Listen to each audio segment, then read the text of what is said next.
Welcome to Beauty Business Matters. I am Susan Routledge, your host, and this episode is with the fabulous Jo Serrant. Jo is the founder of Skin and Soul and also the Skin and Soul Academy. And I've known Jo for quite a few years now, and she's just awesome. So welcome, Jo, because what we're going to do is talk about you and your amazing ability with massage techniques and what you're doing within the industry. It's just phenomenal, and I feel very proud to have known you for a long time and watched this journey. It's been awesome. So let's go back to the beginning. How did you start in our industry? Is it something that you've always wanted to? If you always want to be in the industry, or how did you get started? Well, so it's a long time ago. I was 16, so I don't think it was something that I always wanted to do. I can distinctly remember giving my tutor my college application form and him saying, no, you're doing your A-levels. I was like, oh, no, I'm really not. I'm leaving. I want to go to college. So yeah, at 16, I went to Bradford College to do beauty therapy. And back then it was a 3-year course, reflexology, aromatherapy, epilation. I did it all. But the actual big plan then was to be a makeup artist.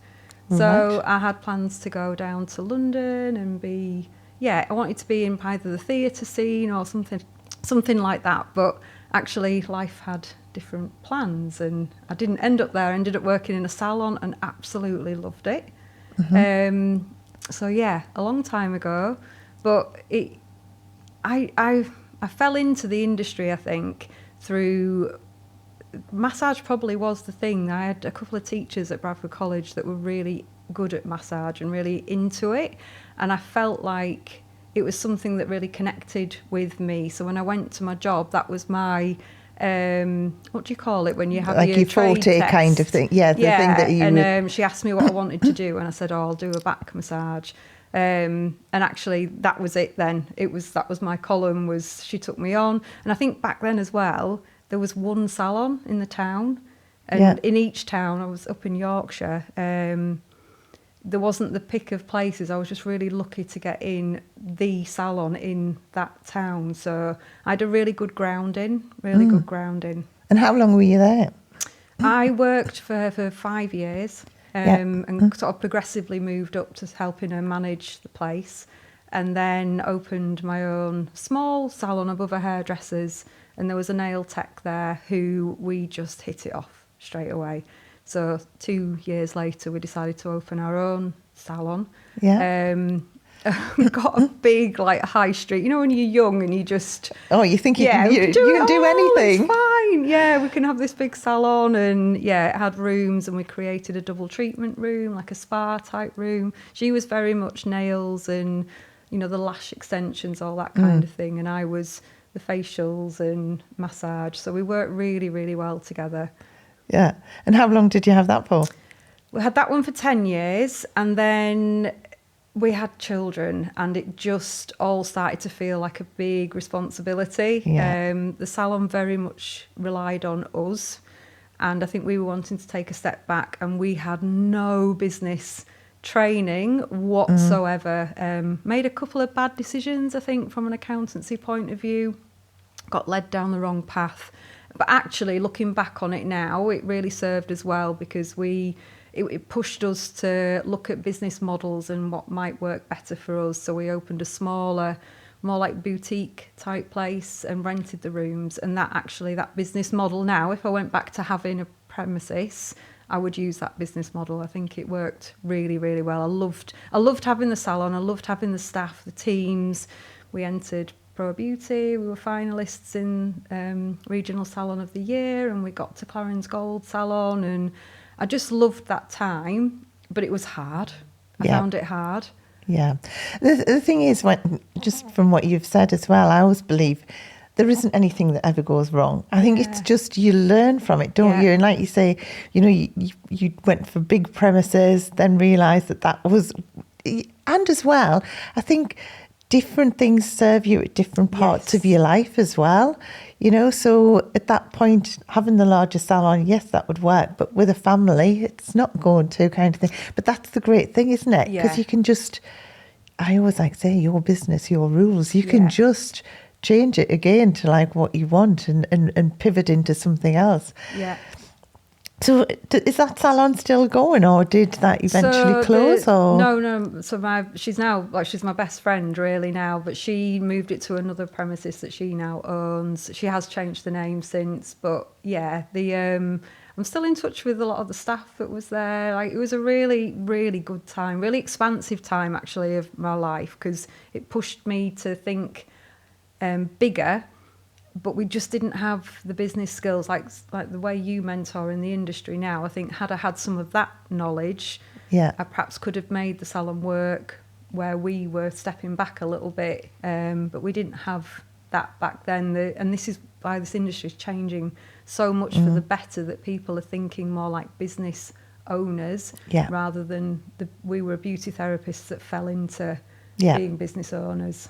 Yeah, but I think that, I mean, I do think it does still happen, you know, because when we've trained, I mean, I trained before you. I had to do 4 years, so I was there an extra year. Heaven knows what I was doing. It was, but there was, you know, then business education wasn't part of it, or it was, and I think it's still to this day the same, where it can be part of the education, but it's not necessarily taught by someone who's ever had a business. Yeah, that's true. You know, and that is crucial. So going back to what you were saying as well, you know, like, it's when you've got a college, and it's so crucial, isn't it, to have lecturers who are passionate and know what they're talking about.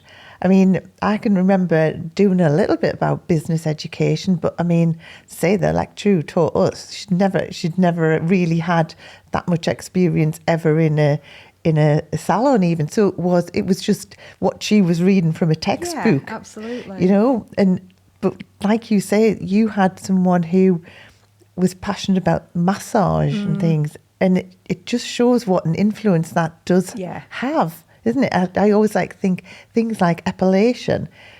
When someone leaves college and really doesn't like epilation, it's normally because they've had a lecturer who either wasn't confident or didn't like it either. Just done a few hours of it as well and not had that grounding. So it sounds like the college that you went to was really quite holistic in its approach, having like reflexology and everything. Yeah. Which obviously has been invaluable for you. Absolutely. Moving on. So at what point did you then change into the fantastic work that you do now? And I mean, it is fantastic. Oh, thank you. So my youngest is 12 now. So 13 years ago, we moved down south. So all my training, my businesses were in Yorkshire, and my husband got a job down south. So we moved to Berkshire. And I had a bit of time out, because it was a big move for me that I never intended to leave Yorkshire ever. Like, I really loved it. I never saw myself as a southerner either. So moving down to Berkshire, but the area was beautiful. The kids settled really well. We settled really well. I really love it. Made friends. So it became a long-term plan rather than this possible, like, maybe couple of years move. We found a house, and I decided, when I decided to go back to work, not to open up as a beauty salon. I just realised, actually, a bit what you said, your business, your rules. I can just do facials if I want to.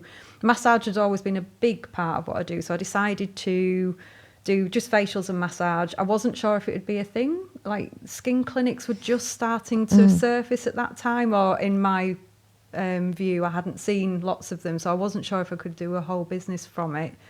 And I just found that I was doing a lot of body massage. So I'd open my diary, there'd be 6 hours of, once I got going anyway, it was a slow start, but once I got going, 6 hours of body massage in a day. And it's just, I realised I couldn't do it anymore, or I didn't want to.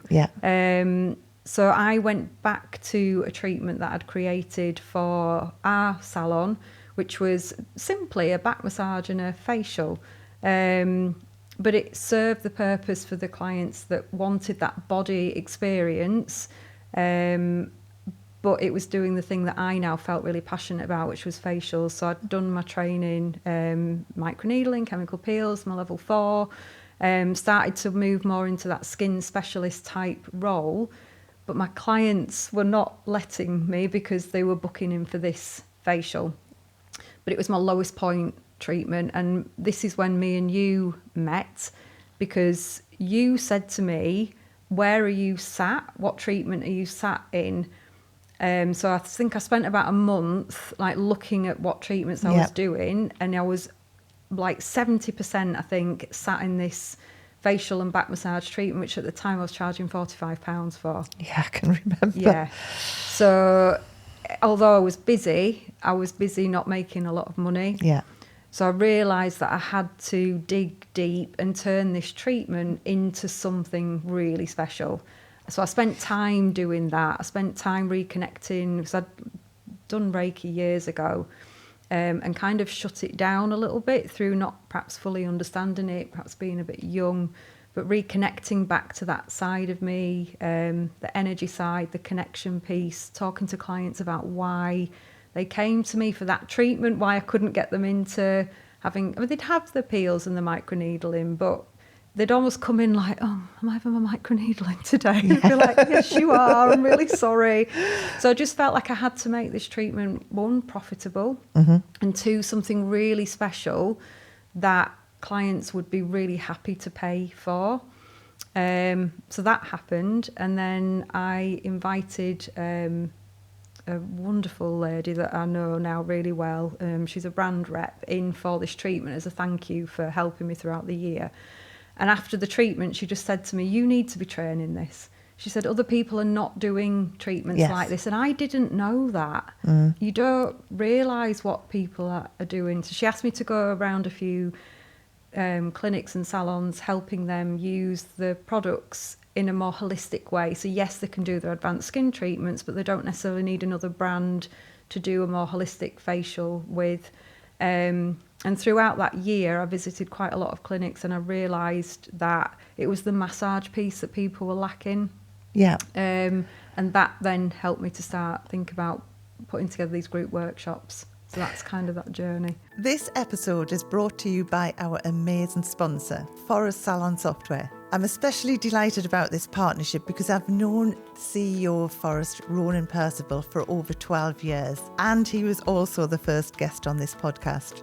The Forest story began with a genuine love for the salon industry, and their passion for helping businesses thrive is what makes them such a great synergy and such a great fit for this show. They bring so much energy and enthusiasm to helping and supporting salons. And as part of this partnership, they are offering an exclusive deal for our listeners. It's a huge 50% off Forest Salon software for the first 6 months. It's an incredible saving, especially in today's climate, and a great way for your business to stay focused and strong for 2025 and beyond. If you'd like to take advantage of the offer, simply check out the sign-up link in the show notes, and be sure to mention the podcast when you speak to their fantastic team. And thanks to Forest Software, and now back to our incredible episode.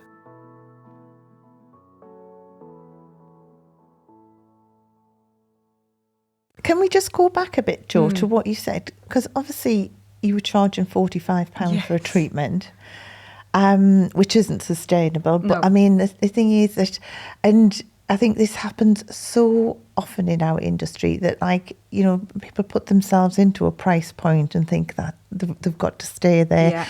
And, you know, the years of experience don't come into it. And quite often I see, you know, solo operators or salon owners charging what someone coming out of college is still charging, kind of thing.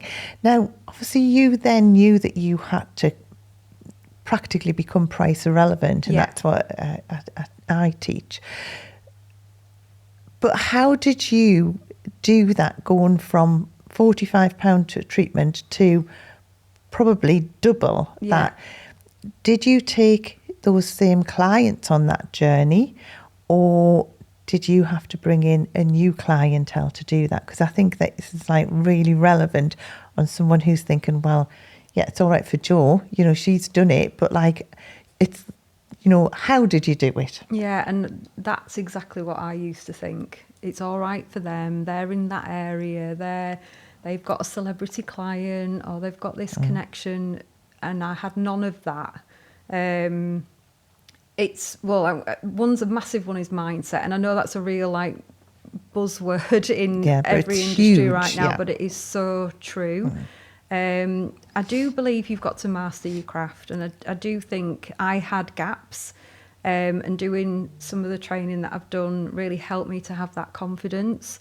So I went and did that. I made sure, and it's not just about doing expensive training courses. There's so much online. There's so many books you can read now. That I did that. So I did a lot of self-study. I employed an incredible coach who really helped me with mindset work. But most of all, it was just literally feeling so confident in that treatment and myself. I also, at the same time, started working with an accountant who I know you know, the incredible Jo Simpson, who made me actually understand my numbers. And none of us like doing our numbers, do we really? Well, actually, I'm saying that I do now, but I didn't. I can remember saying to her, I'm rubbish with numbers. She was like, everyone says that. I was like, she said, you don't know Again, them. that's it's like mindset. anything. It is. And it's just, we don't know them, or we don't feel good at them because we've never learned. And when you learn, it becomes more interesting. When you start making more money, it definitely becomes more interesting. Because I think to start with, it is like you think, well, I don't want to look at it because it's not what I want to see, kind of thing. So I think that happens so much. And, you know, Jo is great at getting someone into, like, because she makes it interesting. She makes it why you want to know your numbers, you want to do it, and as well, when you can see those figures improving, it has such an impact, doesn't it, kind of thing. Definitely. I realised that it was my husband that actually said to me, so you might as well go and stack shelves, because that's how much I was earning. I was just about taking minimum wage. And again, it was another, just every now and then somebody will say something to me and it just literally switches my head, and that was it. I was done with working for minimum wage. I was done doing 6 hours worth of just massaging. I love massage, but I don't want to do it all day, every day. It's my business. I decided to change it, and I literally changed my prices pretty much overnight. But I helped my clients understand what they were getting for that. So I would give them the treatment, and I would say, this is now where this treatment is. So they'd have booked in for, say, the hour facial that they'd normally have. And I'd just say to them, look, today I'm going to do the skin and soul. It wasn't called skin and soul then. It was called the signature. And explain to them that next time, if they wanted to continue having this treatment, then this was going to be the cost of it. I had nobody stop coming. They might have perhaps lengthened the time between their treatments, and I have definitely attracted new clients that perhaps would never have come to me at £45 because they wouldn't have thought there was any value in that. It was almost too cheap, maybe. Yeah, that's the thing, because like quite often you're alienating clients, because clients, if something is too cheap, they think it's not going to be very good. And I think it's something you've got to remember, and it's got to be, you know, that people do put a price on something. You automatically think that, you know, a more expensive handbag is going to be better quality than a lesser one. It's just, it goes from everything that you buy in life. And we're no different. No, and I do think you've got to stand in that value and be confident that you bring in that value. But it's okay to change. It's okay to say, I want to be better and do better, and I actually want to earn more. How else do we give ourselves a price, a wage increase in this industry without actually increasing our prices, and sometimes substantially? But as well, I mean, you'll be the same as my clinic, and most good clinics and most great practitioners out there. Your clients won't ring and ask a price. They're already, they know, they just want to get in with you. They just want to have this treatment that now, like, word spread far and wide on. it's not about price at all. It's somewhat, say you've made yourself price irrelevant. You could charge whatever you want now, really. Yeah, I think there'll still be the odd mindset thing that'll be like, it is difficult, but I don't overthink it now. When I'm ready to put my prices up, they go up probably twice a year now. And, I am probably more mindful of my regulars who have been with me from the start, but I really look after them in other ways. There's other things you can do to make your regulars feel like VIPs to you and care about them, like the love and care and attention that I hope that comes across for them. Not that a new client doesn't get that, but it's when a different you've got bond. a regular, you've got a different connection with them, haven't you? Yeah, and that is priceless to a client. And the thing is as well, you'll see this all the time, that your clients are so proud of where you are now. And the thing is that they, as I say, they just want to be with you, and the fact that you are now making good money as well is all part of it. They want to see you doing well. They don't want to see you burnt out and resenting them coming in. Which happens all too often. So, I love how you've taken the business and everything. So how many hours now do you work as a practitioner opposed to now you've obviously got the training academy? Yeah, so I do Wednesday, Thursday, Friday in clinic usually. So about 3 days, 2 late nights, 3 days. I made a decision when I opened not to work weekends anymore, and actually it worked. I've kind of manifested the clients that I need. So I need those daytime ones. The evenings get booked up quite quickly, but and I do sometimes find that I have to do the odd extra sort of Mondays and things, but I'm trying to keep it. So I've got my Mondays and Tuesdays for training. I realised that I needed a full admin day, so that's where the day off Tuesday comes in, and then I've got 3 solid days in clinic, which I still love. But I think when you started the academy, you were the best kept secret. And I can remember having that conversation with you and like saying, you need to be out there. And Glasgow was coming up, wasn't it? Glasgow Professional Beauty Show. And I thought, right, that's where you just everyone needs to see what you're doing. And I can remember saying to you, and you practically cringed. And I was like thinking, because I knew then that like it's one of those things, once you've done it, it doesn't become scary anymore. No. And then I was like thinking, then you can speak at London, but London would have been too big to start with. But Glasgow, it was such a lovely show. Yeah, it was, wasn't it? Yeah. And I know you had Krista, Jo's fabulous sidekick, right-hand woman, as your model. But I mean, it was standing room only in Glasgow, wasn't it, at the show when you were on stage? And I just, to me, that made me think, yes, I mean, I knew how brilliant you were, but I think it was at that point that I thought, this is so needed in our industry because of the amount of people that showed up to. I had no idea you were thinking that. Like, you honestly, you overthink everything, don't you, when you're on? I didn't while I was on stage, but afterwards, it's like, what did I say this? And were people listening? Were they interested? Were they bored? Or it was absolutely awesome. And obviously, you never know how many's going to turn up, do you? Kind of thing. No.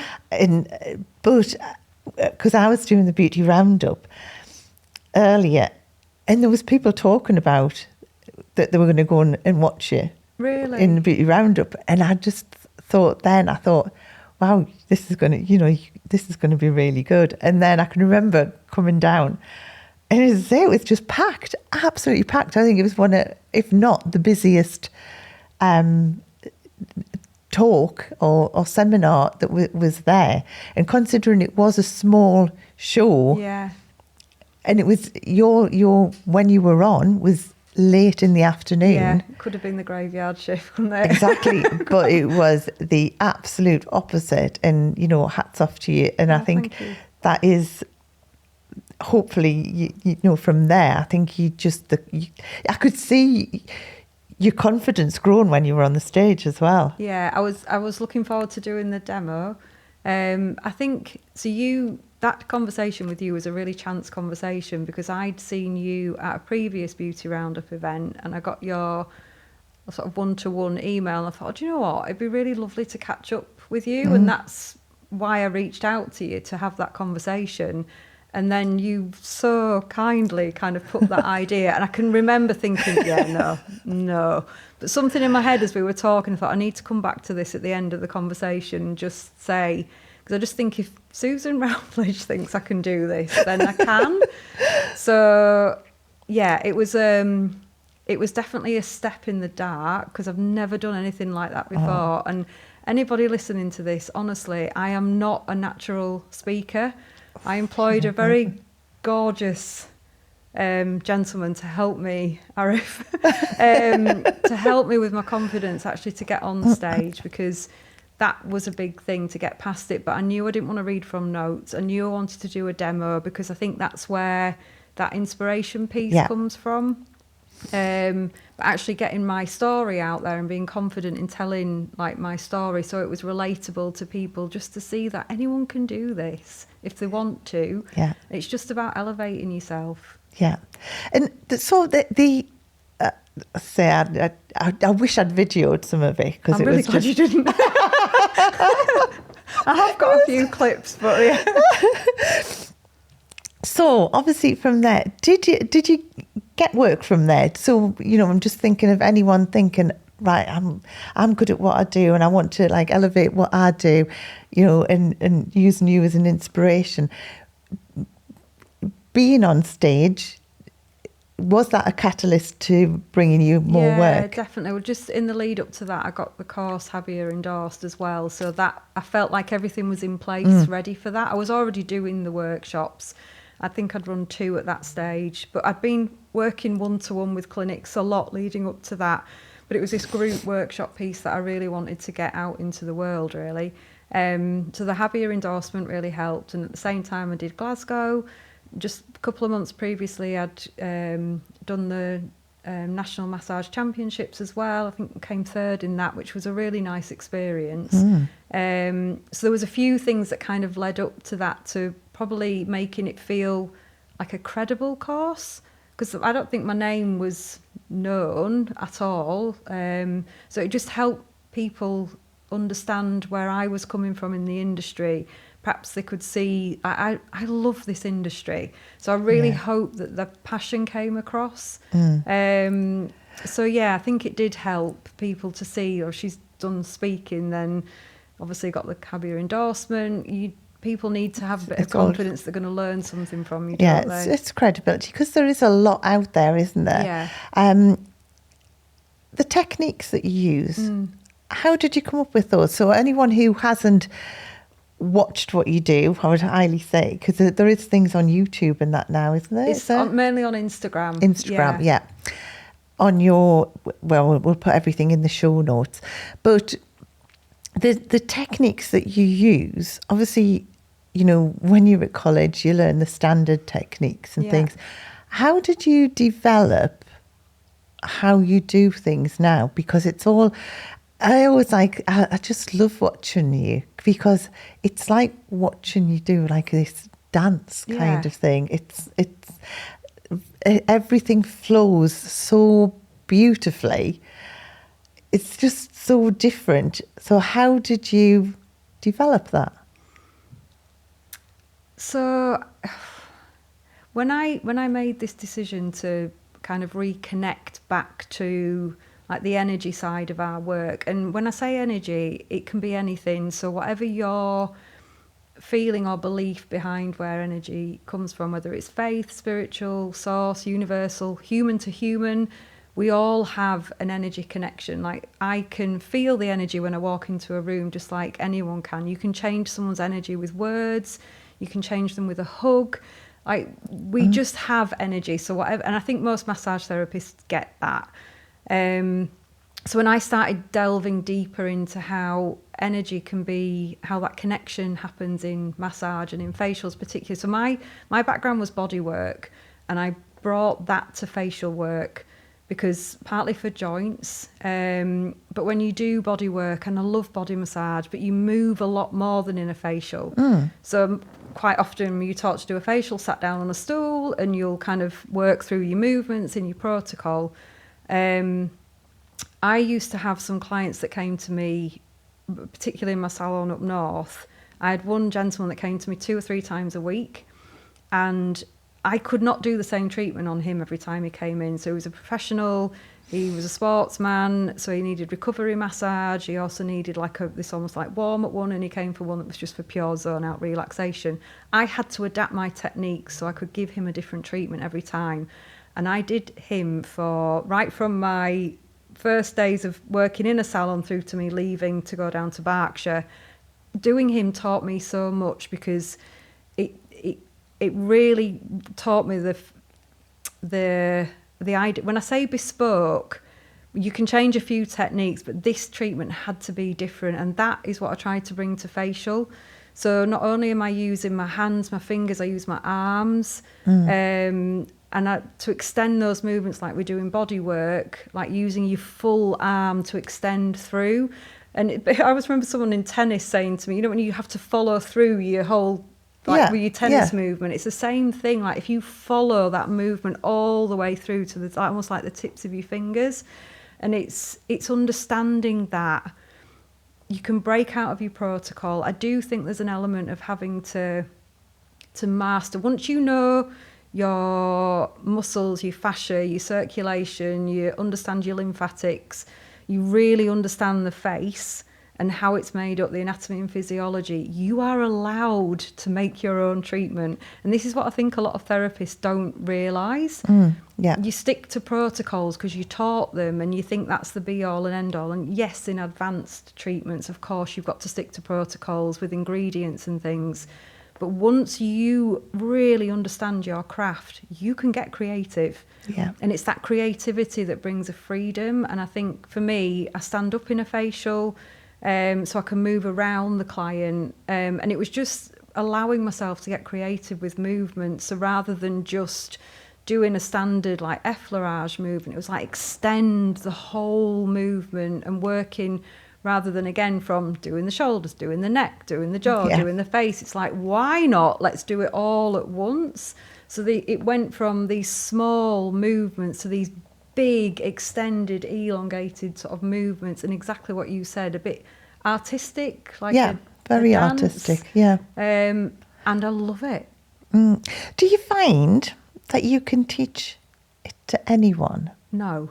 I was going to say, because I briefly taught in a private college, and you find that you have like people who take on and it's just a dream to teach, but then you find that and a lot of that is, like you say, to do with like the energy, the mindset, and everything.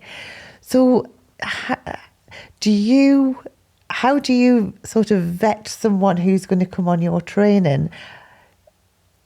Does everyone pass, or how do you?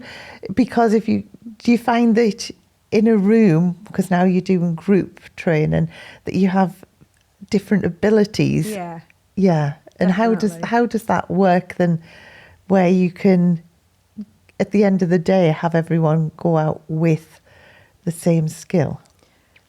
So they don't go out with the same skill. I think, especially now, the way I'm kind of presenting the course and how I work, it probably naturally attracts people that are a little bit more aligned to the way I do it. And you can see the techniques that I use, so people obviously want to learn them. But they definitely don't all go out with the same skill, but that's fine. I very much keep my eye on people. I keep the groups small. Everyone can learn something. So the main thing I want to inspire people is to break out of their boundaries, their own boundaries of routine. And it might be that some people don't get their hands around every movement. They have access to videos afterwards that they can go back, some movements that they found tricky. I'm very accessible to the people that have been on the courses. They're all in WhatsApp groups where they can message with any issues. But some people just naturally take it and fly with it straight away. Yeah. Like you can see they've got that movement already. And other people perhaps don't take it to that height, but they at least elevate what they are already doing. So it brings new movement. It's almost like having this bank of movement so you can pull on them when you have a particular client in.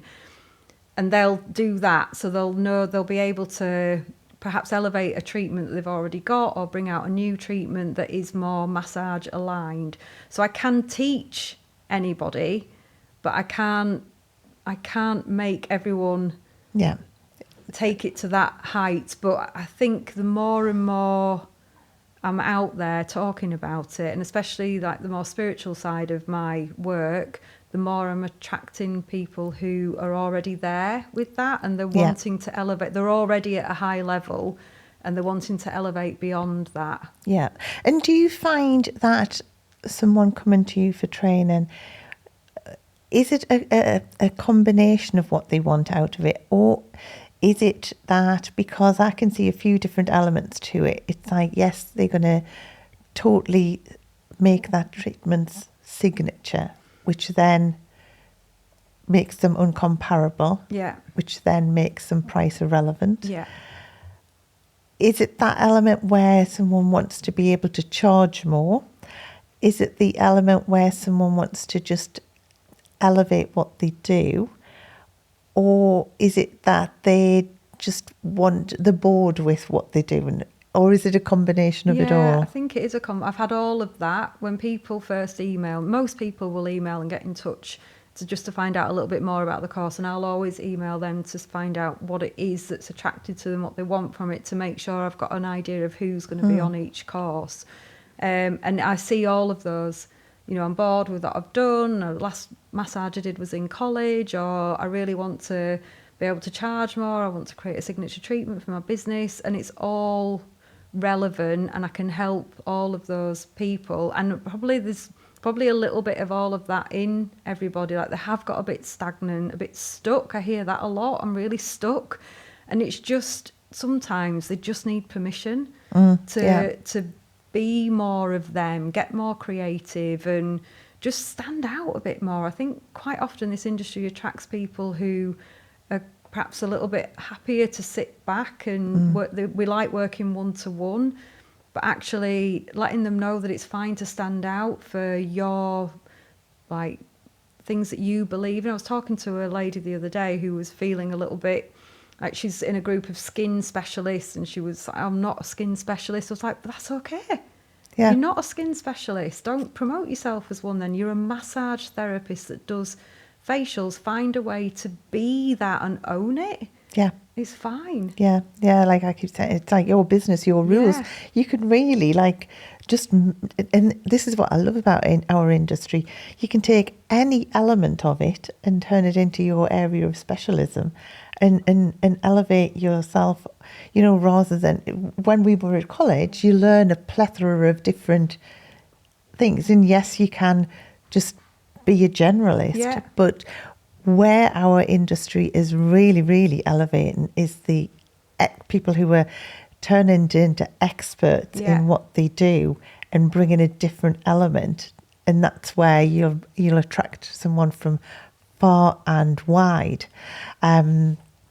So do you find that when someone comes on the training, that it, obviously you stay in touch afterwards, like you said, do they say that it's bringing a whole new clientele to them, or is it just elevating what they're doing with their existing clients like you did? Yeah.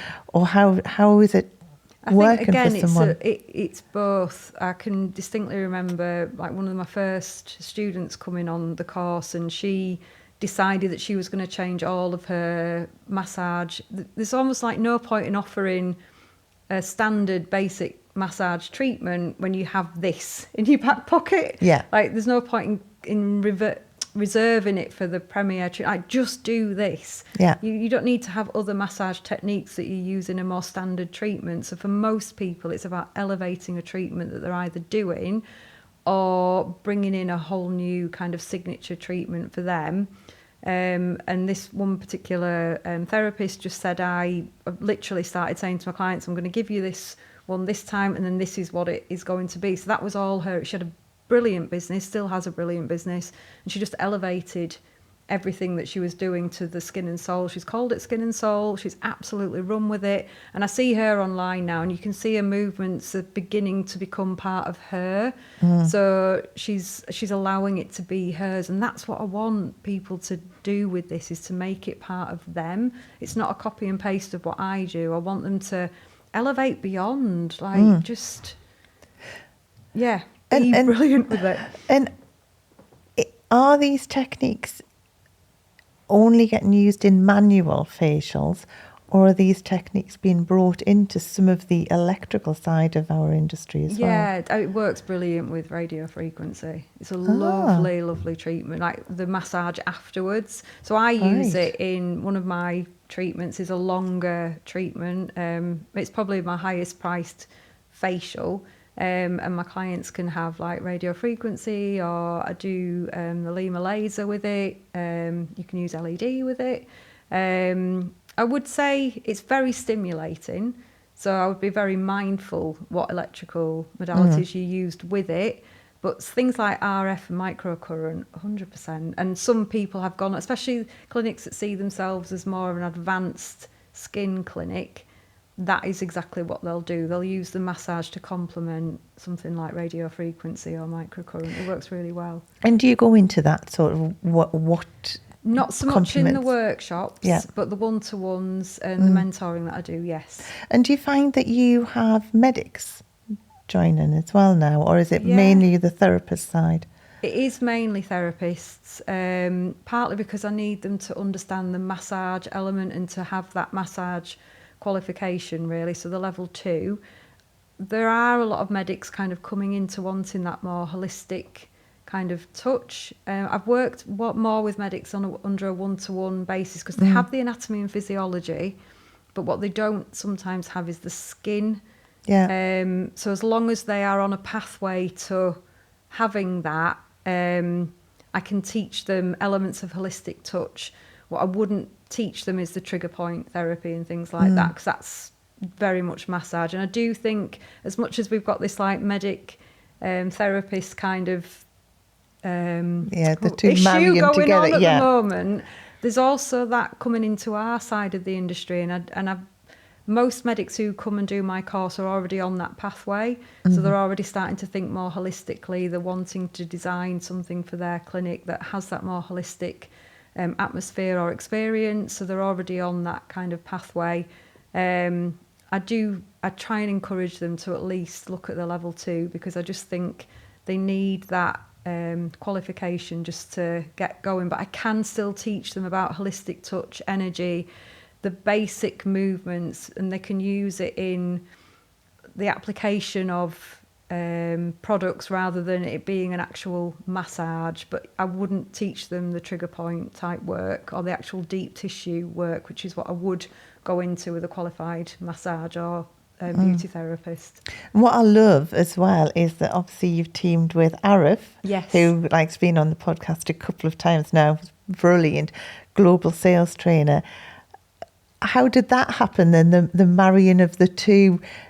Because it does work perfectly. So have you brought that to your training really, so that someone can understand how to sell themselves in a new way? I just really selfishly wanted to work with him. But that's all right. So me and Arif met at one of Joe Simpson's events, and I was just really taken with his way, and I had Glasgow coming up, and I just thought, this is how I want to present myself. I don't want to be stood there with a sheet of paper, nervous, because this is what I would have been like, shaking, reading, losing my place. I knew that I needed to speak freely, and I also knew once I've found my passion within it that I'd be okay, but I needed some coaching. So I very kindly agreed to coach me. It was very quick, like I've got a month. So that's how we got to know each other, and we just kept in touch. And I really love the way he articulates himself in retail, and how he brings it to therapists. Like, he's gone from the big brands and bringing it to now more like solo entrepreneurs and helping us speak in ways that are aligned and authentic rather than this. Oh, I can just remember when I first started doing like your big brands and you'd be like, take your 8 products in and put it on the hand, and it doesn't work. No. And it clients never are too felt wise good. now. We always hated doing it, didn't Yeah. we? So it's teaching a way that feels good, but also helping therapists and the client understand the results are going to be so much better and so much more long lasting if they're using the skincare. So it's almost like, again, it's that permission piece to just sell in a way that feels good and it's right and it's encouragement and bringing confidence rather than marketing to, you know, the insecurity of people's flaws. It's just a really beautiful way to introduce retail to people that are perhaps not feeling good about doing it. Sales. Yeah. And it's, again, it's all energy, isn't it? Yeah. You know, the thing is that like what you're doing is like a beautiful, someone's feeling like absolutely amazing. What they don't want is a sales pitch at the end of it kind of thing. It needs to be that it flows as natural as what you're doing. Yeah, and I think that the two of you marrying together, it's absolutely perfect. You know, as I say, two of my favourite people. Oh, so it's like, thank you. So what are your next steps forward now? Is it going to be on more stages, or is it to have more on the train side, or are you quite happy with the sort of the synergy you've got between doing clients and training? What's the next steps? Unfortunately, I've got one of these brains that kind of is always... I've just always got a vision in front of me that I kind of want to... Being an entrepreneur, Jo. So I am happy, but there are things that I really want to do. So I would love to speak on more stages, because I think it's a way of helping people and inspiring people kind of for free. Like, I'm really happy giving away as much content as I can, like on Instagram and on stages. So if you can inspire people, because that's what I used to go to those stages for, and I still do. Like, there's some incredible people that speak on those stages, and you can get to see people that you wouldn't normally come across in your everyday world. So it's a really great place for me to be a part of as well. But yeah, the training side of it, I've got some big plans of kind of, I want to really immerse people in the energy piece of the work. For me, I think that's where the treatment elevates into something really exceptional. If you understand the connection, the energy, and how people come to us, not because of the product you've got on your shelves, but it's about the presence. And when you really understand that connection piece and how your hands can go from just feeling like a nice touch to feeling like something that's actually making almost like an emotional shift in somebody. So if I can teach that, but I feel like that needs to be a bit more of an immersive experience. So yeah, there's a longer training in creation coming up, so hopefully soon. I just can't wait to see the rest of your journey, because it's been absolutely phenomenal till now. And, you know, as I say, you are such an inspiration, and I just love everything that you do, and it's absolutely awesome. So if someone wants to get in touch, what's the best way, Jo, then first of all, to learn more about you? You said Instagram, is that the best? Yeah, Instagram's obviously probably, because it's so visual, I can put like how I work on there, so you can see things. I've been inspired by loads of people on Instagram. Like, you can literally look through people's pages and take some techniques and run with it. And there's my online masterclass on there as well, which is an easy kind of download that you can just, again, self-study, like learn for yourself. And my contact details are all on there for people who want that. So is that under Jo Serrant, or is that under Skin and Soul? Yeah, Skin and Soul Academy. I've got my JS Advanced Skincare, which is my clinic, but the Skin and Soul Academy. So yeah, Skin and Soul _Academy on Instagram. Amazing. Well, we'll put everything into the show notes as well. Thank you. Oh, Jo, that has been absolutely awesome, and yeah, long may it continue in the fantastic work that you do. So thank you for taking the time to come in and speak to us today. No, it's been a pleasure. Thank you for having me.